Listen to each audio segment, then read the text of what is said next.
നബി സല്ലല്ലാഹു അലൈഹി വസല്ലമ തങ്ങൾ മദീനയിലെത്തിയ ഉടൻ ചെയ്തത് പള്ളി പണിയാനുള്ള സ്ഥലം അന്വേഷിക്കലായിരുന്നു.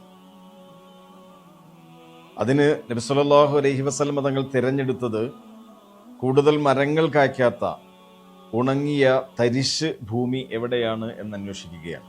അവസാനം സഹൽ സുഹൈൽ എന്ന് പറയുന്ന രണ്ട് യത്തീം കുട്ടികളുടെ സ്ഥലം നബി സല്ലല്ലാഹു അലൈഹി വസല്ലമ തങ്ങൾ അതിനുവേണ്ടി തിരഞ്ഞെടുക്കുകയാണ്.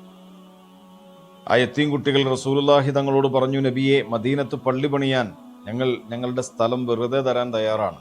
പക്ഷെ അള്ളാഹുവിൻ്റെ റസൂൽ അത് വെറുതെ കൈപ്പറ്റാൻ തയ്യാറായിരുന്നില്ല. പകരം സിദ്ദീഖുൽ അക്ബർ റളിയല്ലാഹു തആല അൻഹു നൽകിയ 10 ദീനാർ വില കൊടുത്തിട്ടാണ് നബി സല്ലല്ലാഹു അലൈഹി വസല്ലമ തങ്ങൾ മദീന പള്ളിക്കുള്ള സ്ഥലം വാങ്ങിയത്. മദീന പള്ളിയുടെ തറക്കല്ലിടൽ കർമ്മം പരിശുദ്ധമായ റബീഉൽ അവ്വലിൽ ഹബീബായ റസൂലുള്ളാഹി സ്വല്ലല്ലാഹു അലൈഹി വസല്ലമ തങ്ങളുടെ പരിശുദ്ധമായ കൈകൊണ്ട് നിർവഹിക്കപ്പെട്ടു.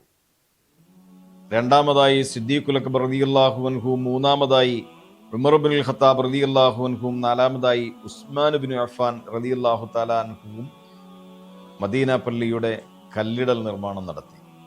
അവിടെ മുതൽ വളരെ ആവേശത്തോടു കൂടിയായിരുന്നു സഹാബത്തുൽ കിറാം പിന്നീട് അങ്ങോട്ട് മദീന പള്ളിയുടെ നിർമ്മാണത്തിൽ പങ്കെടുത്തത്.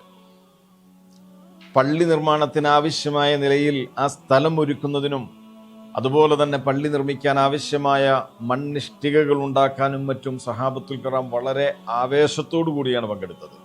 എല്ലാ സ്വഹാബത്തും വളരെ ആവേശത്തോടു കൂടി പള്ളി നിർമ്മാണത്തിൽ ഭാഗവക്കായി. ഹബീബായ റസൂലുള്ളാഹി സ്വല്ലല്ലാഹു അലൈഹി വസല്ലമ തങ്ങളടക്കം പള്ളി നിർമ്മിക്കാൻ ആവശ്യമായ കല്ലുകൾ ചുമന്നു.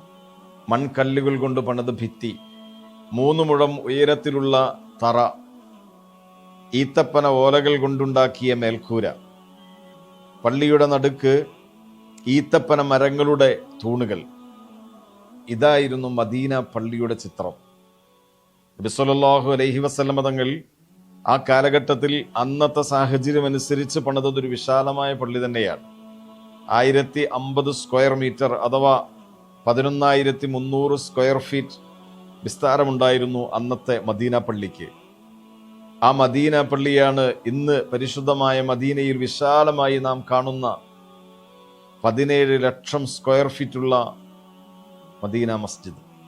നബി സല്ലല്ലാഹു അലൈഹി വസല്ലമ തങ്ങൾ മദീന പള്ളി പണിയുമ്പോൾ മദീന പള്ളിക്ക് 3 വാതിലുകളാണ് അന്നുണ്ടായിരുന്നത്. ഇന്ന് മദീന പള്ളിക്ക് 42 വാതിലുകൾ കാണാൻ കഴിയും. ലോകത്തിലെ ഏറ്റവും പ്രധാനപ്പെട്ട 2ാമത്തെ പള്ളിയാണ് മസ്ജിദുൻ നബവി അഥവാ മദീന പള്ളി. ലോകത്തെ ഏറ്റവും പരിശുദ്ധമായ, ഏറ്റവും പ്രാധാന്യമുള്ള 1ാമത്തെ പള്ളി പരിശുദ്ധമായ മക്കയിലുള്ള മസ്ജിദുൽ ഹറമാണ്. 2ാമത്തെ പള്ളി മസ്ജിദുൻ നബവിയാണ്. 3ാമത്തെ പള്ളി ബൈത്തുൽ മുഖദ്ദസിലുള്ള മസ്ജിദുൽ ഖുദ്ദുസ്, ബൈത്തുൽ മുഖദ്ദസ് എന്ന് പറയുന്ന പള്ളിയാണ്. മദീന പള്ളിയുടെ മഹത്വം നബി സല്ലല്ലാഹു അലൈഹി വസല്ലമ തങ്ങൾ പഠിപ്പിക്കുന്നുണ്ട്. സ്വലാത്തുൻ ഫീ മസ്ജിദി ഹാദാ ഖൈറും മിൻ അൽഫി സ്വലാത്തിൻ ഫീമാ സിവാ ഇല്ലൽ മസ്ജിദുൽ ഹറാം. എൻ്റെ ഈ പള്ളിയിലുള്ള ഒരു നിസ്കാരം മസ്ജിദുൽ ഹറാം അല്ലാത്ത മറ്റു പള്ളികളിലുള്ള 1000 നിസ്കാരത്തെക്കാൾ മഹത്വമുള്ളതാണെന്ന് നബി സല്ലല്ലാഹു അലൈഹി വസല്ലമ തങ്ങൾ പറഞ്ഞ ഹദീസ് ഇമാം ബുഖാരിയും മുസ്ലിമും റിപ്പോർട്ട് ചെയ്തിട്ടുണ്ട്. മദീനയിലുണ്ടായിരുന്ന പ്രധാനപ്പെട്ട 2 വിഭാഗങ്ങളിൽ ഭൂരിപക്ഷ വിഭാഗമായിരുന്നു ജൂതന്മാർ എന്ന് നാം നേരത്തെ പറഞ്ഞു.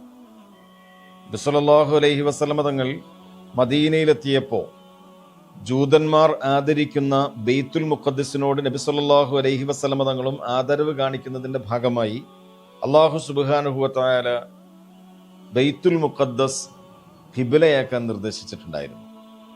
അതനുസരിച്ച് മദീന പള്ളിയിൽ നബി സല്ലല്ലാഹു അലൈഹി വസല്ലമ തങ്ങൾ ഖിബ്ലയായി നിന്നത് ബൈത്തുൽ മുഖദ്ദസിന് അഭിമുഖമായിട്ടായിരുന്നു.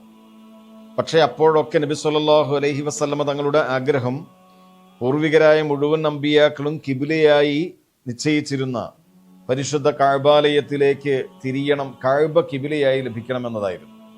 ഹിജ്റയുടെ 2ാമത്തെ വർഷമാണ് അല്ലാഹു സുബ്ഹാനഹു വ തആല അല്ലാഹുവിൻ്റെ റസൂലിനോട് താങ്കൾ ഇഷ്ടപ്പെടുന്ന കഅബയിലേക്ക് തന്നെ തിരിഞ്ഞുകൊള്ളൂ എന്ന് ആയത്ത് അവതരിപ്പിക്കുന്നത്. അഥവാ ബൈത്തുൽ മുഖദ്ദസിലേക്ക് നിസ്കാരം തുടങ്ങി 16 മാസങ്ങൾക്ക് ശേഷം. അതുപോലെ തന്നെ ഹിജ്റയുടെ 2ാമത്തെ വർഷമാണ് പരിശുദ്ധമായ റമളാൻ മാസത്തിൽ വ്രതമനുഷ്ഠിക്കണമെന്ന കുത്തിബ അലൈക്കുമുസ് സിയാമു കമാ കുത്തിബ അലല്ലദീന മിൻ ഖബ്ലിക്കും ലഅല്ലക്കും തത്തഖൂൻ എന്ന ആയത്ത് അവതരിക്കുന്നത്. ആ വർഷത്തിൽ തന്നെയാണ് ഫിത്ർ സക്കാത്ത് നൽകണമെന്ന നിയമം കൊണ്ടുവരുന്നതും ചെറിയ പെരുന്നാൾ, വലിയ പെരുന്നാൾ എന്നീ 2 നിസ്കാരങ്ങൾ ശറഅക്കപ്പെടുന്നതും ഉദ്ഹിയ്യത്ത് കർമ്മം ഇസ്ലാമിന്റെ നിയമത്തിൽ കൊണ്ടുവരുന്നതും. നബി സല്ലല്ലാഹു അലൈഹി വസല്ലമ തങ്ങളുടെ പ്രിയപ്പെട്ട മകൾ ഫാത്തിമ ബീവി റളിയല്ലാഹു തആല അൻഹയും അലി ഇബ്നു അബീ താലിബ് റളിയല്ലാഹു തആല അൻഹുവും തമ്മിലുള്ള വിവാഹം നടക്കുന്നതും ഹിജ്റ 2ാമത്തെ വർഷത്തിലാണ്. അലി ഇബ്നു അബീ താലിബ് റളിയല്ലാഹു തആല അൻഹു അത് പിന്നീട് അനുസ്മരിക്കുന്നുണ്ട്. തന്റെ മൗല അലി ഇബ്നു അബീ താലിബ് റളിയല്ലാഹു തആല അൻഹുവിനോട് വന്ന് പറയുകയാണ്, അലിയെ, റസൂലുള്ളാഹി തങ്ങളുടെ മകൾക്ക് പല ഭാഗത്തു നിന്നും വിവാഹാലോചന വരുന്നുണ്ട്.